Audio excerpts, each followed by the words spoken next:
안녕하십니까.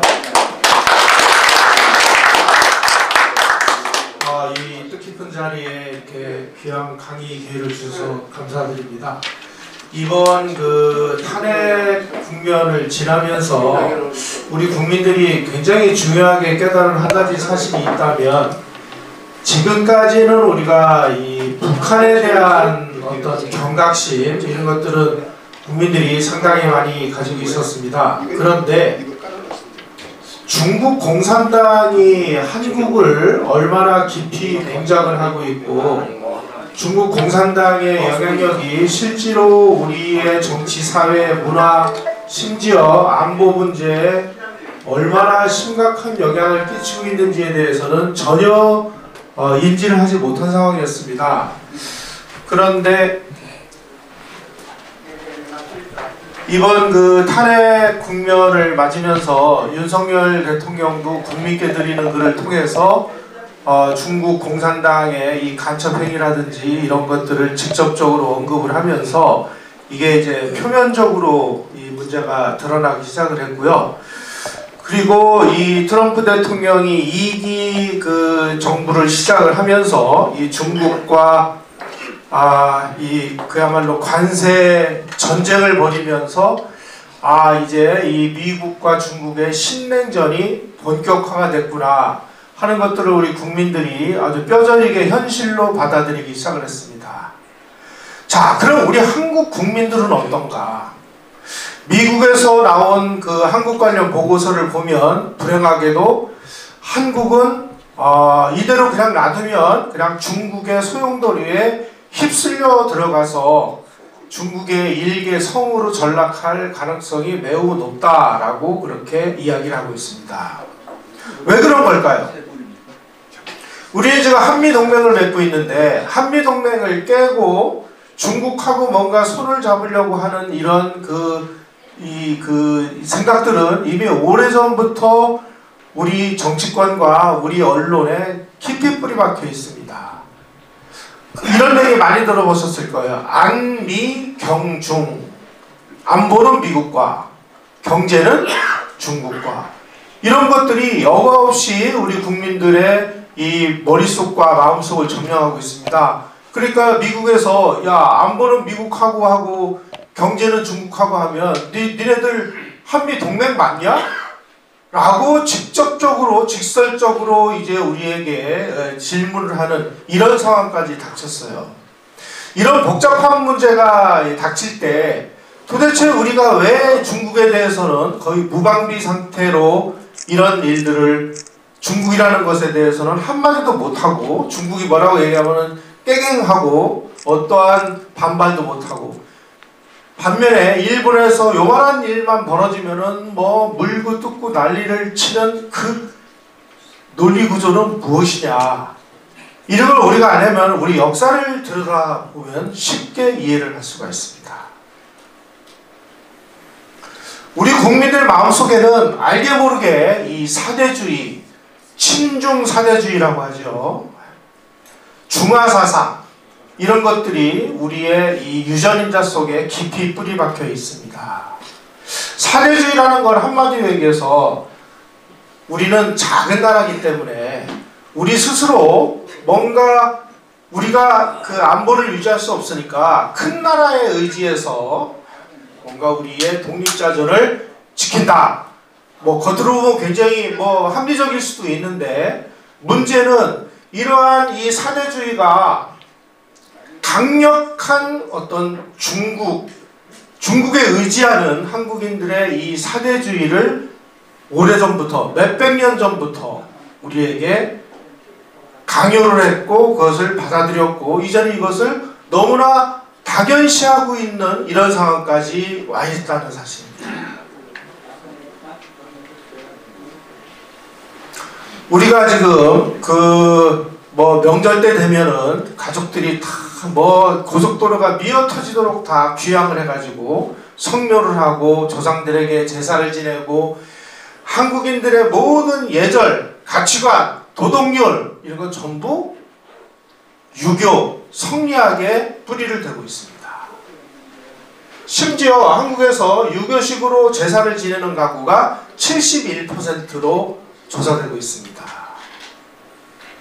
자, 우리가 알고 있는 이 제사, 이거 우리 고유의 것인가요? 아닙니다. 이거 다 중국에서 들어온 것입니다. 그 다음에 가족제도, 이거 다 중국식입니다. 심지어 우리가 무슨 김씨, 무슨 씨, 본관이 어디요? 이렇게 묻는 본관, 이거 다 우리 전통적인 걸로 알고 있는데 우리 전통이 아닙니다. 이거 다 중국에서 온 것입니다.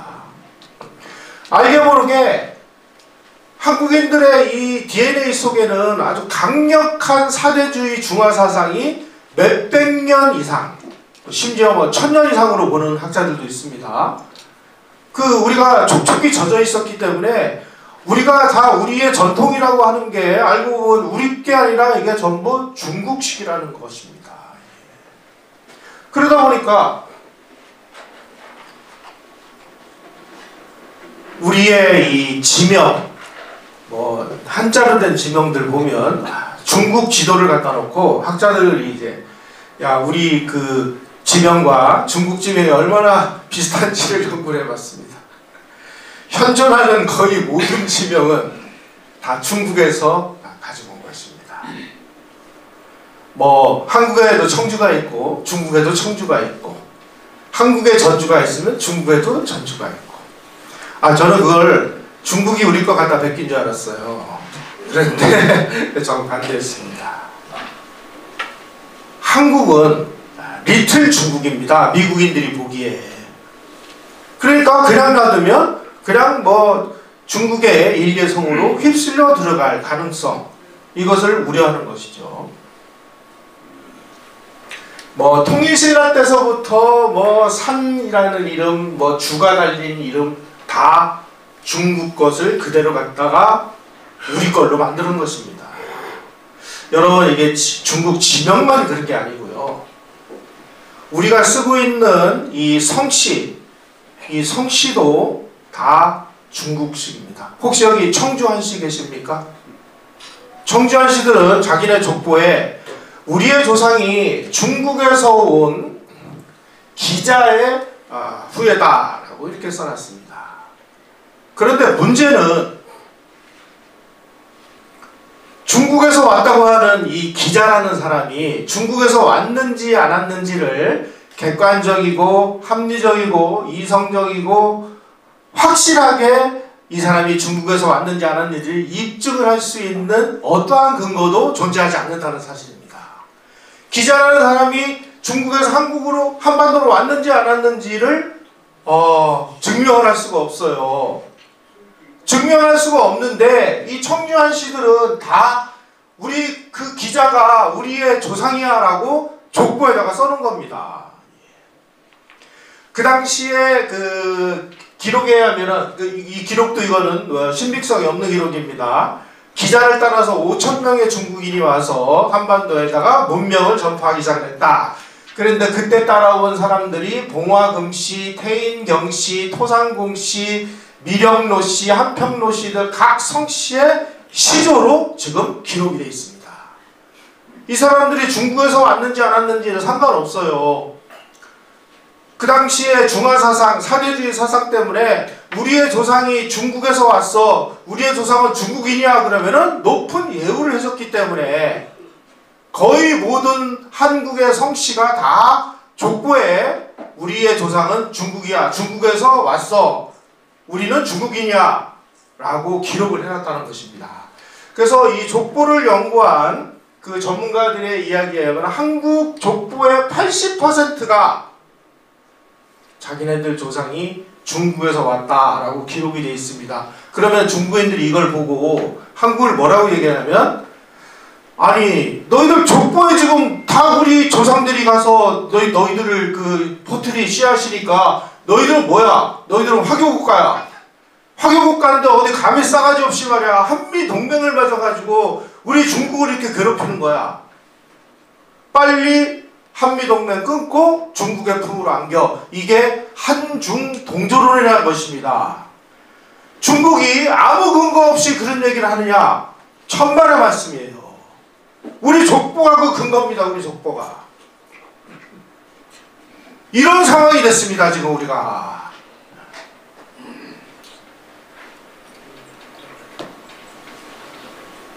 심각한 문제가 발생한 게 언제냐? 바로 노무현 대통령 때입니다. 노 씨는 강태공의 후손이라고 그럽니다. 그 강태공의 후손인 노 씨가 한반도로 건너와서 한반도의 대한민국 대통령을 2명이나 배출했대요. 그래가지고 막 이 노 씨 집성촌에서는 막 그 노태우 대통령, 노무현 대통령이 당선됐을 때 잔치를 벌였다는 거 아니에요? 야, 우리의 후손들이 한반도로 건너가서 저 나라의 대통령이 됐다. 이게 농담이 아니고요. 이 노 씨들은 매년 한 번, 1년에 한 번씩 세계 노씨 대회를 엽니다. 세계 노씨 세계 정치회라는 걸 여는데, 노무현 대통령 때 노씨 세계 정치회가 서울에서 열렸고, 그 서울에서 열린 그 세계 노씨 정치회 대표들을 노무현 대통령이 청와대로 초청을 해서 만찬을 베풀었던 사실이 언론을 통해서 보도가 됐습니다. 2006년 6월 4일 날 바로 이 노씨 세계 정치회에서 노무현 대통령이 축하 서신을 낭독을 했는데 거기에 충격적인 내용이 들어있습니다. 지금도 3,200만 종친들은 조상의 은덕과 가르침에 힘입어 세계 각국에서 큰 성공을 거두고 있습니다. 내가 누구예요? 내가 대한민국 대통령인데 지금도 3,200만 종친들이라고 하니까 이 사람의 국적이 중국인지 한국인지 관계없이 나는 중국에서 온 노씨 강태공의 후예야 라는 게 여기에 그대로 들어있는 겁니다. 우리 노씨 집안은 깊은 뿌리를 가지고 교육에 힘써 역사적으로 훌륭한 업적을 이룬 분들이 많습니다. 대한민국 대통령이 이런 일을 벌였다는 사실을 기억하고 계십니까? 노 씨만 그런 게 아니고요. 반기문 씨가 유엔 사무총장이 됐을 때 중국의 반시 집성촌에서 난리가 났습니다. 야, 우리의 후손이 말이야 세계 대통령이 됐다. 그래가지고 막 잔치를 벌이고 난리가 났고요. 그 반기문 유엔 사무총장이 김대중 대통령이 중국을 방문할 때 김대중 대통령을 따라가지고 중국 황제들이 올랐다고 하는 태산에 올랐다라는 기록이 나옵니다. 여러분, 지금 중국이 한국인들을 어떻게 보고 있는지, 우리는 맨날 우리가 뭐 내 팔뚝 굵어, 나는 뭐 거울 보고 나는 왜 이렇게 잘생겼지 이러는데, 객관적으로 보고 입장을 바꿔놓고 생각을 해보세요. 한국은 뭐예요? 저 사람들이 왜 동북공작을 하는지, 왜 중국인들만 공격을 하고 중국인들 욕을 하는데, 중국 입장에서 보면 뭐예요? 아니 너희들 말이야, 네 화교국가라고 니네 족보에다가 써놓고 무슨 소리 하는 거야. 빨리 중화조국의 품에 안겨. 이렇게 얘기하고 있는 것입니다.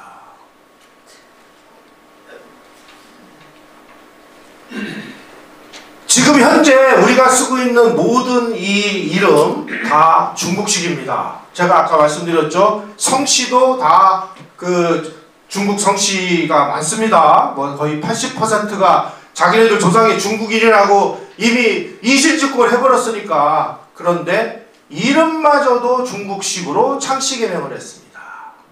그 대표적인 이름이 뭐냐? 저 광화문에 이따 나가다가 보시면 저 광화문에 있는 이순신 장군 동상이 있습니다.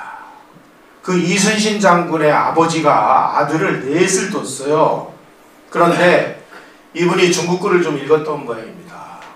자기 아들 이름을 중국의 전설적인 황제인 삼황오제의 이름 중에서 한 글자씩을 땄습니다. 그래가지고 첫째 아들 복희씨의 이름을 따서 이희신이라고 졌습니다. 둘째 아들은 요임금 이름을 빌려가지고 이요신이라고 졌어요. 셋째 아들 순임금 이름을 따서 이순신으로 지었습니다. 넷째 아들 우임금 이름을 따서 이우신으로 지었어요. 복희씨, 요임금, 순임금, 우임금은 한반도의 임금이 아니고요, 중국 전설 속에 등장하는 삼황오제의 이름입니다. 이름도 우리는 창씨개명으로 중국식을 다 따랐기 때문에 한국인들 이름만 가지고, 지금은 그래도 요즘은 명함이나 이런데 한자로 이름을 안 팝니다. 제가 그 조선일보에 들어가서, 요즘에 조선일보 어디 출시라고 얘기를 못합니다. 제가 이 조선일보 하도 개판이 돼가지고, 그 기자 이름 그러면 한자로 썼습니다. 제가 영국에 가서 앞에는 그 영문으로 쓰고 뒤는 한자로 쓴 걸 줬더니, 야, 너 저기 차이니스냐? 아닌데? 이거 한자로 써 있는데? 이렇게 되는 것입니다. 자, 지금 한국인들 이름은 성 플러스 이름 뭐 두자 내지 세자, 성도 뭐 두자인 분들도 계시고, 이런 식으로 구성되어 있는 이름은 우리의 전통 이름이 아니고요. 저 통일신라 시대나 고려 시대만 해도 우리의 전통 이름이 굉장히 많았습니다. 조선 초기 들면서 거의 모든 사람들이 다 우리 고유의 이름을 버리고 중국식으로 개명을 했습니다. 그러니까 이름만 가지고는 세계에 나가서, 해외에 나가서 내 이름을 대면은 이게 중국인인지 한국인인지 가늠할 수가 없는 거예요.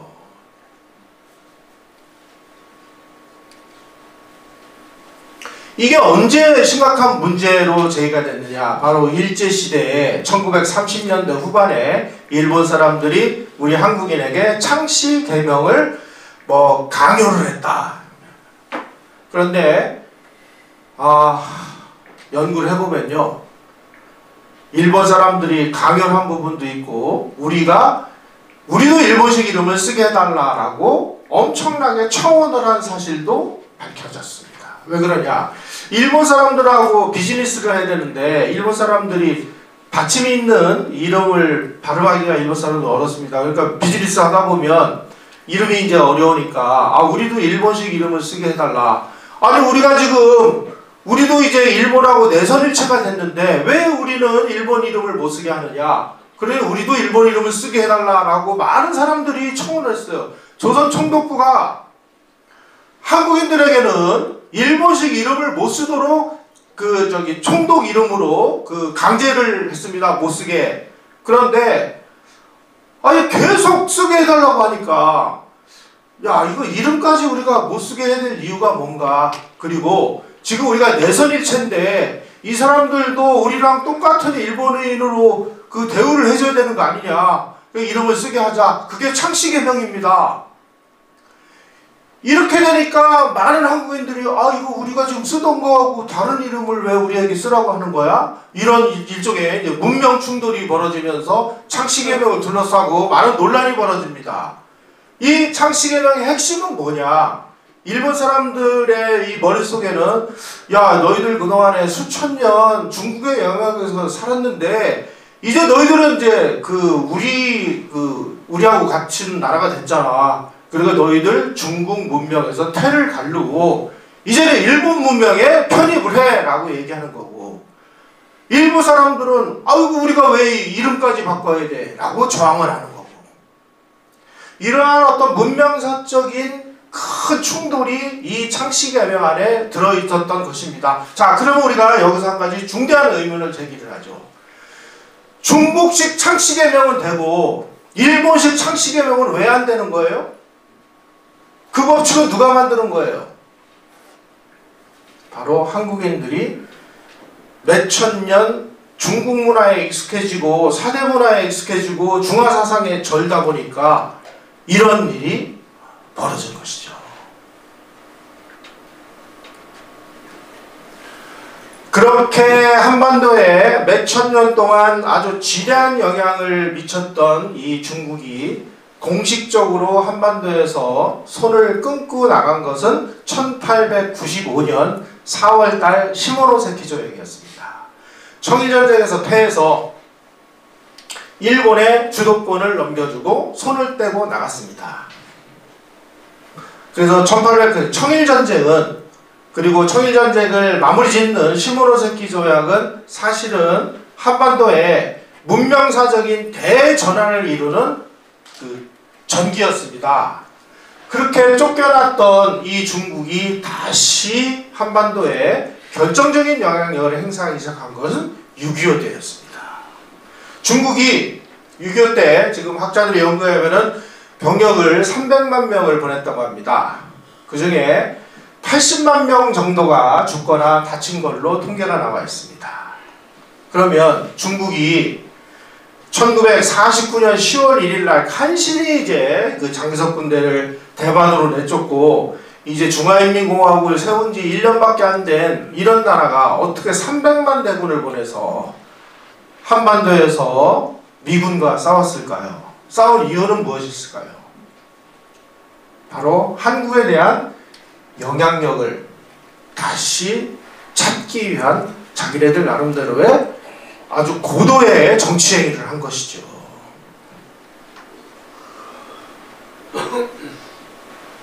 자, 이렇게 진행되어 오던 이 한중 관계에서 결정적인 분기점이 마련된 것은 미국의 세계 정책의 변화였습니다. 미국이 소련을 무너뜨리기 위해서 중국하고 손을 잡고 소련을 왕따를 시키는 겁니다. 바로 1969년 닉슨 독트린이라는 것을 통해서 핑퐁 외교를 통해서 미국이 중국하고 손을 잡고 그리고 소련을 무너뜨리죠. 소련을 무너뜨린 다음에 중국을 국제 무역 체제로 끌어들이기 위해서 미국 시장을 개방을 해서 중국 제품을 미국에다가 수출할 수 있도록 문호를 개방해서 중국 경제를 견인을 하고, 그러다 보니까 중국이 뭐 제조업이 활성화되고 막 이래서 중국 이 경제가 점점 커지고 그러면서 이제 세계 2위 경제 규모로 올라선 것은 물론이고, 일부 학자들의 연구에 하면은 야 2030 몇 년도쯤 가면 혹시 이거 중국의 경제 규모, 중국이 미국의 경제 규모를 추월할 수도 있는 거 아니냐. 자, 이렇게 되면 심각한 문제가 발생하는 거죠. 그러니까 이번에는 미국이 중국을 포위하는 전략으로 바뀌기 시작을 했습니다.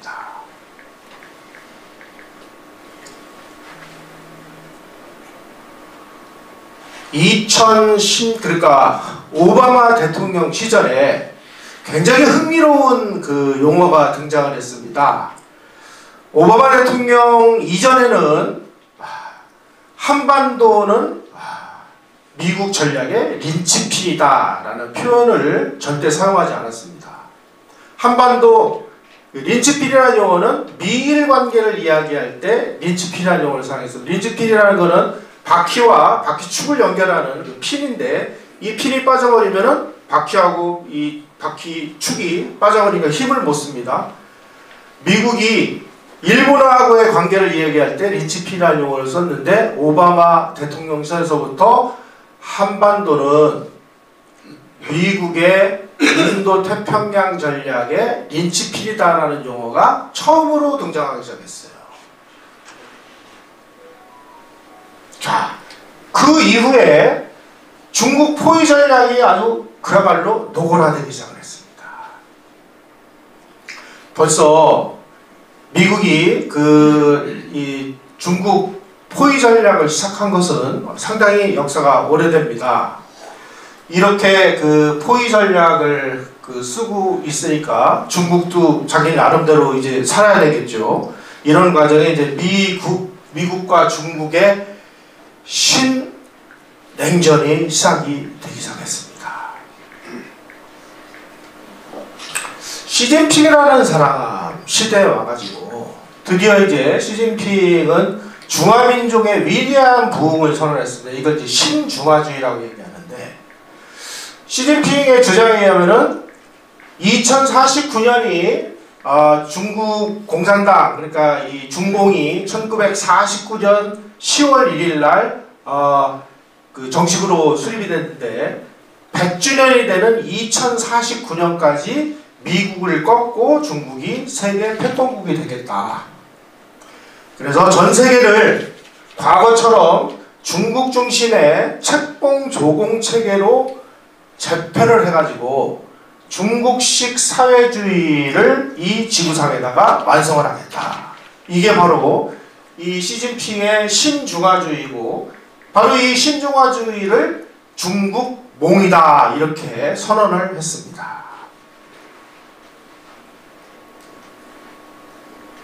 자, 그러면 전 세계를 이 신중화주의로, 다시 말씀드리면 자기네들의 책봉을 받고 조공을, 그러니까 대한민국 대통령이 되려면 중국 공산당의 이 인정, 허가를 받아야 되는 이런 체제를 만들겠다는 겁니다. 그러기 위해서 우선 아시아에서 미국을 쫓아낸다. 그리고 중국의 세력권으로 우선은 만들었다. 이게 이제 1차적인 목표다. 이렇게 선언을 하기에 이르렀습니다. 문제는 이 인류 역사를 보면 어느 시대나 그 시대에 세계에서 가장 힘이 센 그런 나라를 패권국이라고 하고, 패권에 도전하는 나라, 이렇게 이 역사가 구성이 됩니다. 19세기만 해도 영국이 패권국이고 러시아가 패권 도전국이었습니다. 이게 20세기 들어와가지고는 미국이 패권국이고 소련이 패권 도전국으로 바뀌었다가, 이제 21세기 들어가지고 미국이 패권국이고 중국이 패권 도전국이고 이렇게 바뀝니다. 그런데 여기서 중요한 것은 세계 패권국인 미국이 전 세계에다가 자기네들의 패권을 통해서 전 세계에다가 퍼뜨리려고 하는 핵심 가치는 뭐냐? 바로 자유, 개인의 자유와 인권, 그리고 시장경제, 그리고 교류, 통상, 전 세계를 무역으로 서로 간에 먹고 사는 나라로 만들겠다고 하는 것입니다. 반면에 지금 중국 공산당이 중국몽을 통해서 새로운 그 중화주의를 주장을 하는데, 그 새로운 중화주의가 퍼뜨리려고 하는 핵심 가치관은 미국이 추구하는 것과는 180도로 다릅니다. 중국은 정치적인 자유를 억제를 합니다. 그래서 중국에서는 뭐 선거 이런 거 없습니다. 공산당 일당 독재입니다.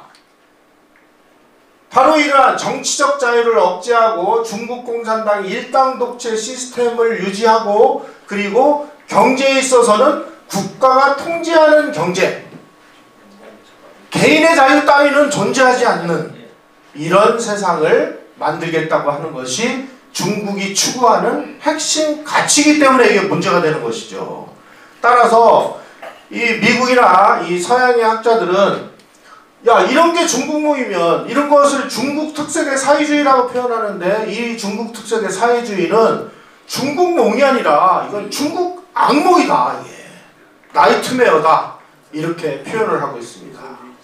그런데 문제는 이러한 악몽을 지금 한국에다가 표출하겠다고 지금 나서는 사람들이 많이 생겨나고 있죠. 문재인 대통령이 그 대표적인 사람 아닙니까?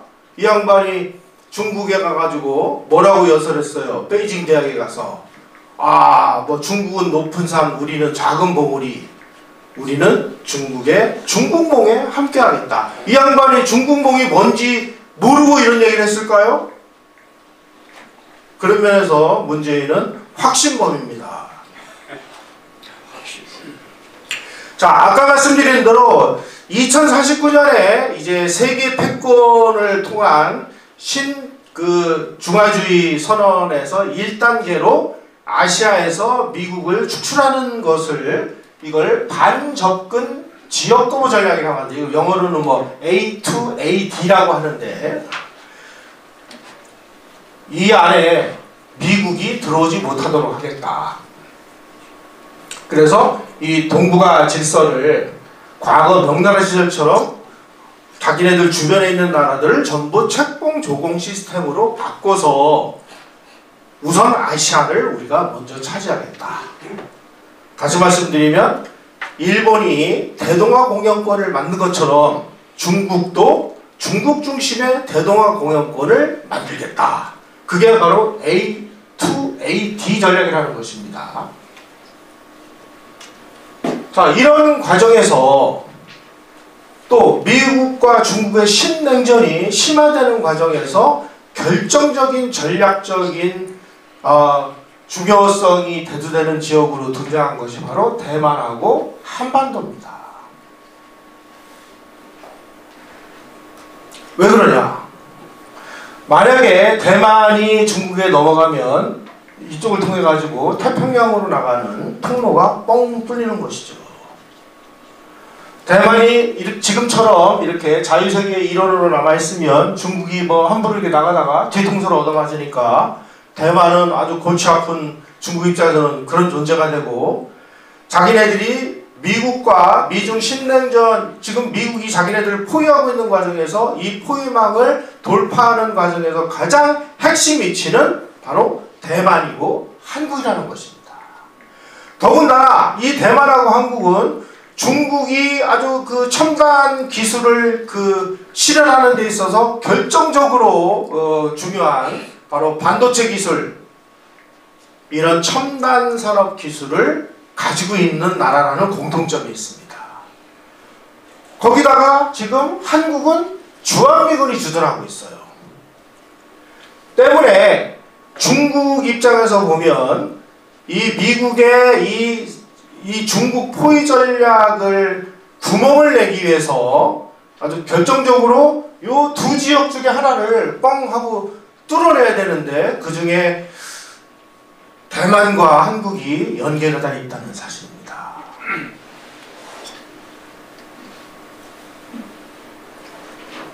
중국은 오래전부터 1949년 10월 1일 날 중화인민공화국, 그러니까 중국 공산당의 정부를 수립을 하면서 대만을, 자기네들을 수복을 해서 대만을 중국에다가 흡수시켜서 명실상부한 통일을 이루는 것이 자기네 중국 공산당의 요원한 꿈입니다.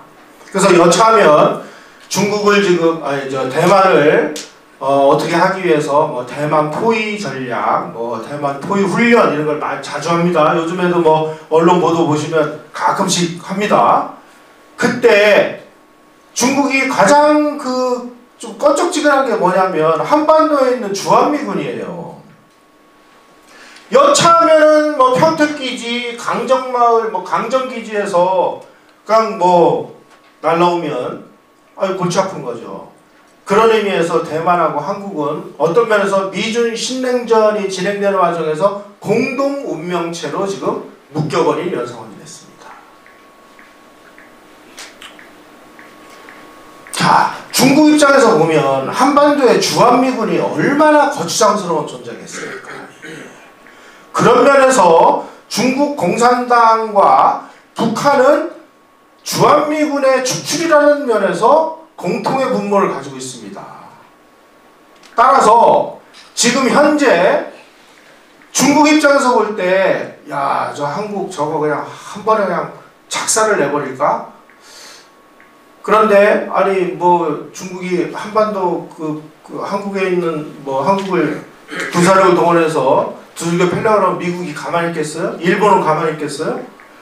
그러니까 야, 이건 아니고 다른 전략으로 한국을 변화시키자.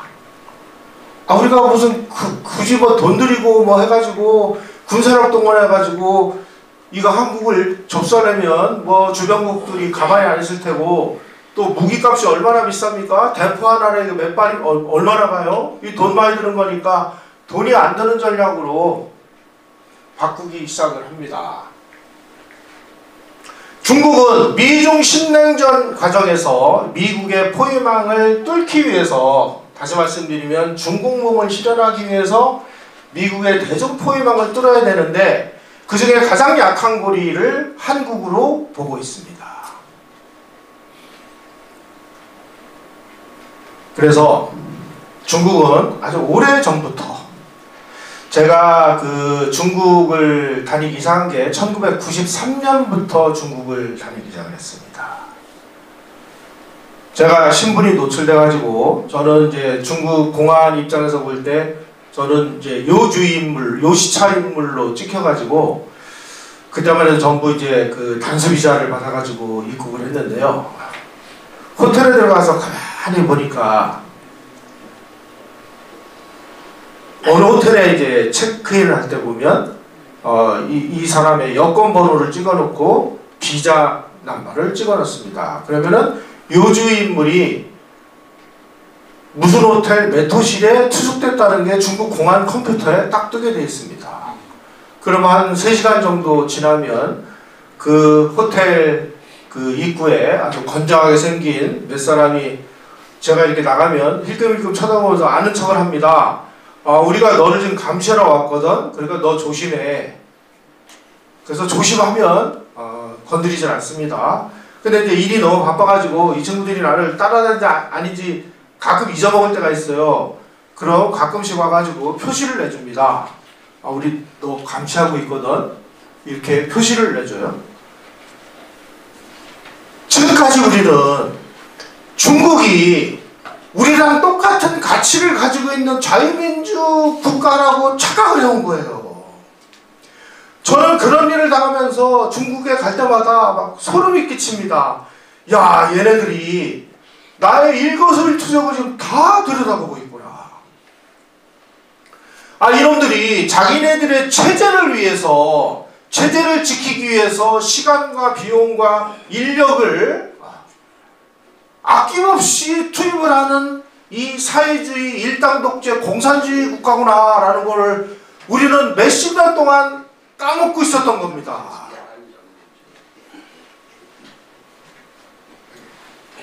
이때서부터 중국이 한국에 아주 어마어마한 인력들을 보내서 지금 어디에 누가 어느 지역에 있는 누구와 어떠한 관계를 맺고 있는지 이제는 거의 우리는 완전히 무방비 상태가 됐습니다.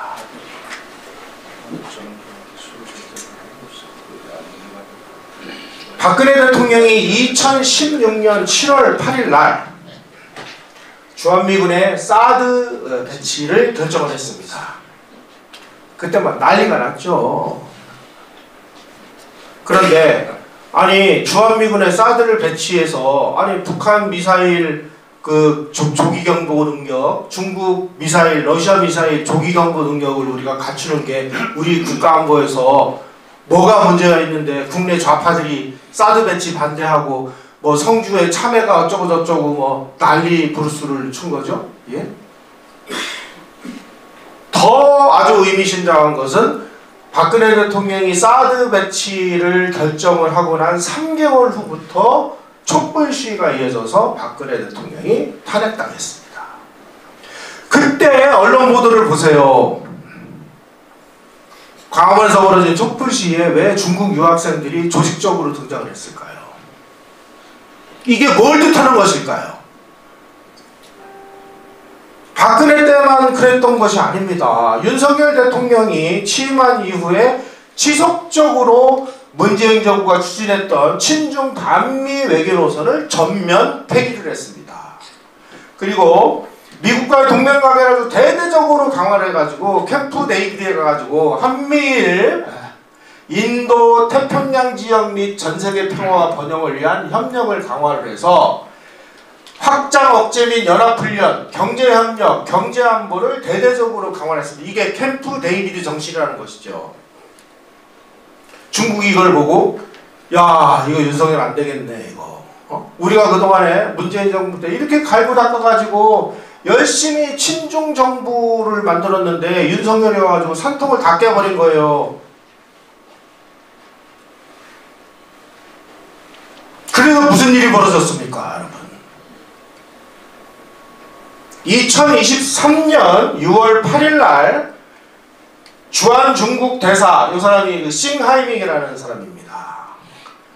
더불어민주당의 이재명 대표를 식사나 같이 합시다 라고 불러가지고 언론들이 다 지켜보는 앞에서 그 유명한 발언을 합니다.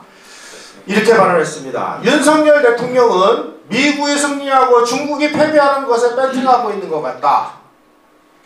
중국의 패배에 배팅하면 반드시 후회할 것이다. 이게 일개 대사가 한국에서 야당 대표, 야당도 그냥 야당이 아니죠. 190석이 넘는 의석을 가진 야당 대표를 불러다 놓고, 야, 윤석열이가 지금 중국 패배에 배팅하고 있는데 후회하게 만들 거야. 여러분, 그로부터 1년 몇 개월 후에 윤석열 대통령이 탄핵된 거 기억하시기 바랍니다. 이때 이 얘기는 뭐냐? 윤 대통령이 계속 한미동맹을 강화를 해서 중국을 불편하게 만들면 당신의 정치 생명을 우리가 끊어버리겠어 라고 선언을 한 것입니다. 하필이면 왜 이재명을 불러서 이런 얘기를 했을까요? 당신도 똑바로 들어가봐. 우리한테 충성하면 당신을 대통령으로 만들어줄 거고, 우리에게 충성을 안 하고 뭐 자꾸 뭐 한미동맹 어쩌고 저쩌고 하는 소리 하면 당신도 윤석열하고 똑같은 운명으로 만들어 버리겠어 라고 직설적으로 얘기를 한 것이죠. 언론사에 들어가면 이 외교 용어를 사용하는 법을 별도로 훈련을 받습니다. 예를 들면 언론에서 이런 보도를 자주 보실 거예요. 아, 오늘 한미 방위비 분담금 문제와 관련해서 한국의 국방부 장관과 미국의 국방부 장관이 3시간 동안 활발한 의견 교환을 했다. 이렇게 표현이 나옵니다. 이 활발한 의견 교환은 어떤 때 쓰는 용어냐? 서로 막 책상을 치고 막 고함을 지르고 멱살을 잡고 아구창을 한 방 날리기 직전 상황, 이런 상황을 활발한 의견 교환이 있었다라고 표현을 해요. 외교관이 이런 표현을 한 거는요, 그거를 한 겁니다. 그거를. 너 윤석열 내가 탄핵시켜버리겠어. 이렇게 얘기한 걸로 해석이 돼요. 외교관에서는 그렇습니다.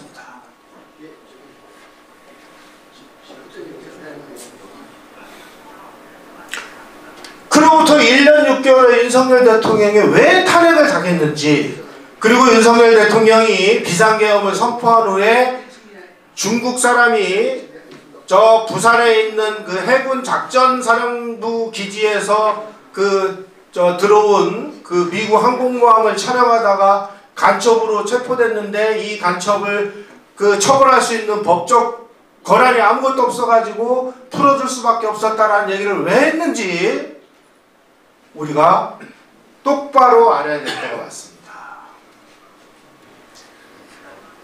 다시 말씀드리면 지금은요, 북한과 중국 공산당의 연합 세력과 대한민국이 지금 눈에 보이지 않는 전쟁을 하고 있는 것입니다.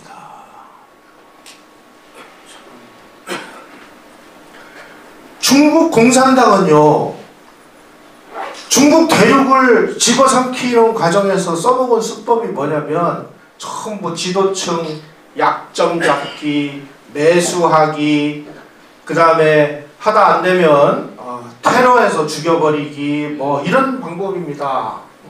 공갈 협박, 이권 제공, 이런 걸 통해서 한국의 이 정치인과 기업인과 언론인과 사회 곳곳에 요지를 장악하고 있는 지도층을 전부 중국 편으로 만들어버린 지 오래입니다. 여러분, JTBC에 중국 자본이 들어간 거 아마 언론 보도를 통해서 보셨을 거예요. 그 후에 중앙일보와 이 JTBC가 논지가 어떻게 변했는지 이런 거 한번 잘 기억해 보시기 바랍니다.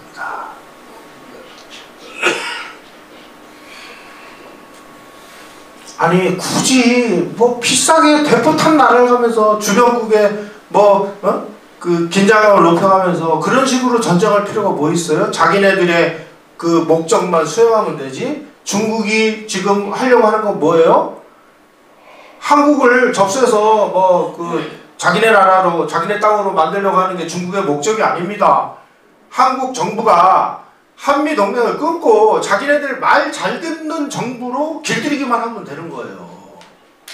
그러기 위해서 필요한 거는 친중 세력을 노골적으로 기르고 그 다음에 친중 세력이 정권을 잡도록 만들면 되는 거예요. 그걸 위해서 중국은 수단 방법을 가리지 않습니다. 이 과정에서 지금 가장 아까 또 어떤 분이 말씀하시기를 지금 부정선거 문제, 중국이 지금 부정선거에 개입을 한 이런 이야기는 캐나다에서도 지금 문제가 되고 있고 전 세계 곳곳에서 계속 문제가 되고 있기 때문에 우리가 이 문제에 대해서는 보다 심각한 관심을 가지고 눈을 부릅뜨고 지켜보고 어떻게 하든지 이 제도를 막아야 됩니다. 대만 같은 경우는요, 법을 개정해서 수개표로 지금 하도록 법이 개정이 돼 있어요. 우리는 이미 국회가 지금 친중 세력에게 점령당했기 때문에 이런 거 아무리 우리가 얘기해도 법적으로 제도화될 가능성은 저는 없다고 봅니다.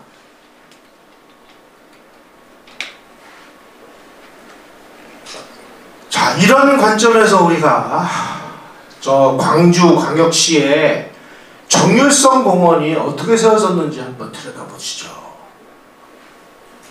특히 이 중국 공산당의 이 공작은 중앙정부보다는 지방정부서부터 아주 심각하게 침투해 들어갔습니다. 광주광역시에다가 중국 공산당이 야, 너 말이야, 거기 정일성 공원 만들어주면 우리가 광주광역시에다가 관광객 50만 명 매년 보내줄게. 야, 50만 명이 말이야, 이 사람이 와가지고 1인당 50만 원씩만 쓰고 가면 광주광역시 너희들 팔자 피는 거야. 정일성 공원 만들 거야, 안 만들 거야? 그러면 지방자치단체장이 지방 경제 활성화라는 측면에서 그거 하겠습니까, 안 하겠습니까? 그래서 정일성 공원이 만들어지는 거예요, 저게. 이런 게 어디 광주광역시에 한 군데뿐입니까, 지금? 곳곳에서 이런 일이 벌어지고 있습니다.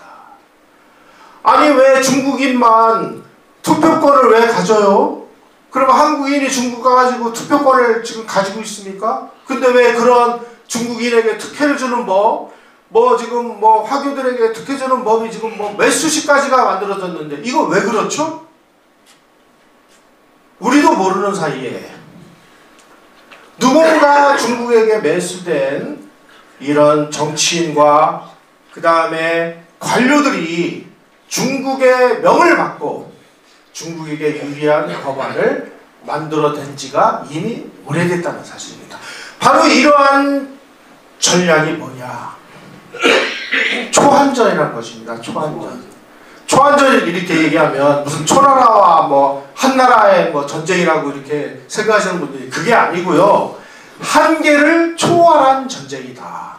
아니, 전쟁이 왜 꼭 그 총포탄을 날라가지고 무슨 폭격을 하고 미사일을 쏴야만 전쟁이냐. 전쟁이라는 거는 상대방에게 우리의 의지를 강요할 수 있게만 하면 되는 거예요. 총소리 없는 전쟁. 그렇습니다. 총소리 없는 전쟁이 지금 몇십 년 전부터 벌어졌음에도 불구하고 우리는 중국 공산당에 대한 무장을 완전히 해제를 했고, 또 이런 것을 일선에서 맡아서 싸워야 될 이 소위 말하는 국가정보기관, 국가정보원, 완전히 있으나 마나한 존재가 됐죠. 국군 기무사는 안전합니까? 검찰의 공안기관은 지금 어떻게 되어 있습니까? 경찰이 지금 중국에게 넘어가지 않았다는 그런 이야기를 할 수 있는 근거가 있습니까? 이번에 경찰이 그 윤석열 대통령 탄핵 과정에서 중립이 아니고요, 더불어민주당 편을 든 이거를 우리가 뭘로 해석을 해야 될까요? 이미 한국은 백척간두에 서 있는 이런 상황이 됐습니다. 누구하고? 국내 좌파 세력, 그 다음에 북한 공산당, 중국 공산당 3자의 연합 세력의 초안전에 의해서 완전히 무방비로 지금 당하고 있는 이런 상황이 됐습니다. 따라서 우리가 50일 앞으로 다가온 이 선거 우리가 낙관할 수 있는 어떠한 요인도 저는 없다고 봅니다. 우리 정신 차리지 않으면 어떤 상황으로 어떤 꼴이 날지 아무도 모르는 이런 상황이 됐습니다. 정말 대한민국 체제가 이렇게 허망하게 무너져도 되는 건가요?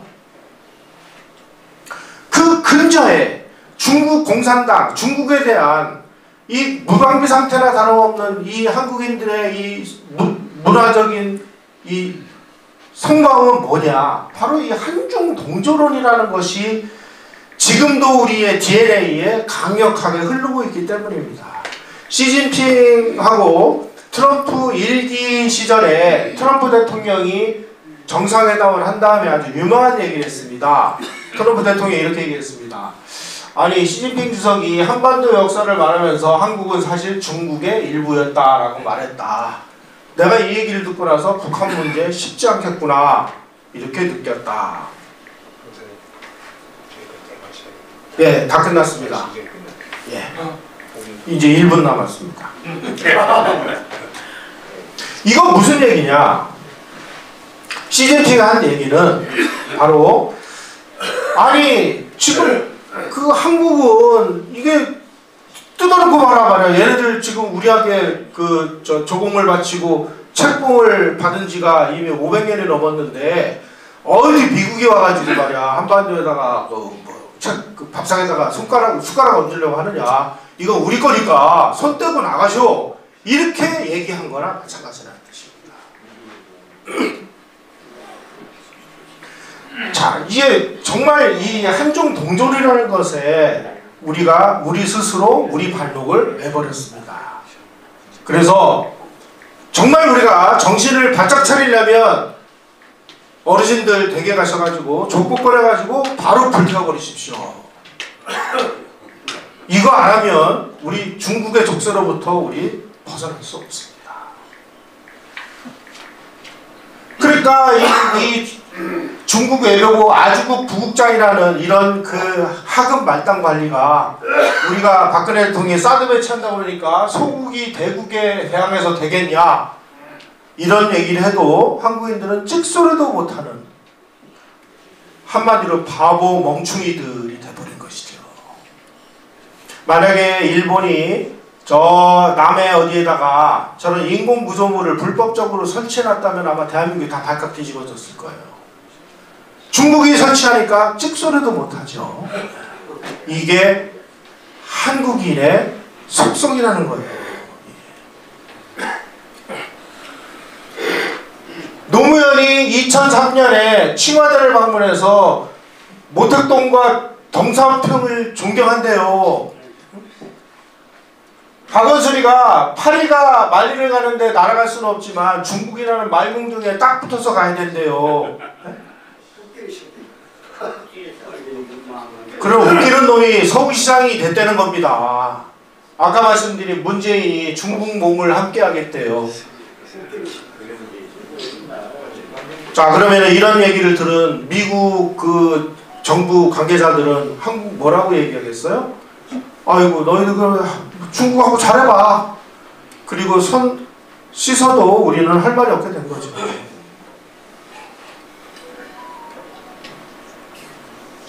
안보는 미국과 경제는 중국과라는 얘기는요, 평화가 난만할 때는 뭐 이게 가능할 수도 있어요. 근데 지금은 전쟁 중입니다. 전쟁 중에 이런 얘기를 하면 적을 이롭게 하는 거일 수도 있어요. 트럼프 대통령이 왜 한국에 대해서 지금 눈을 부릅뜨고 모든 관계를 재평가하려고 하는지, 우리의 잘못은 없는지 우리 정말 심각하게 반성해야 됩니다. 미국은 목표는 세계 시장에서 중국을 퇴출하는 겁니다. 그리고 자유세계의 이념을 공유하는 나라들하고 글로벌 서플라이 체인을 다시 만들겠다. 한국이 이러한 질서에 벗어나는 순간 한국은 아마 농업국가로 다시 돌아갈 가능성이 매우 높아졌습니다. 우리 정신 차리고 우리에게 지금 닥쳐온 이 상황이 어떤지, 우리가 역으로 지금의 이 위기를 잘 넘겨서 뭔가 새로운 한미동맹의 굳건한 모멘텀을 만들어내면 지금 미국의 전략은 중국을 어떻게든지 세계시장에서 퇴출시키고 중국을 여러 개의 그 분할된 나라로 찍기 위해서 많은 노력을 하고 있고, 그래서 지금 중국 군부가 지금 심상치 않다는 얘기들이 계속 들리고 있지 않습니까?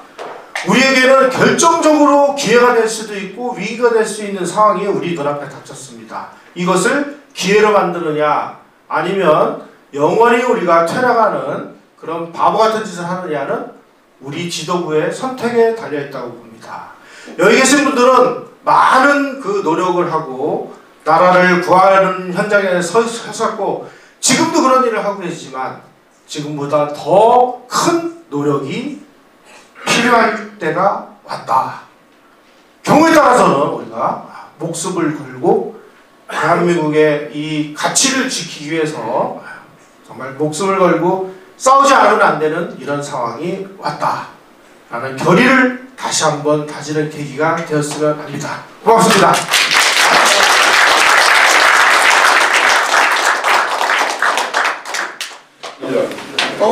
이호근 방송 구독, 좋아요는 좋은 방송을 만드는 데 큰 힘이 됩니다. 감사합니다.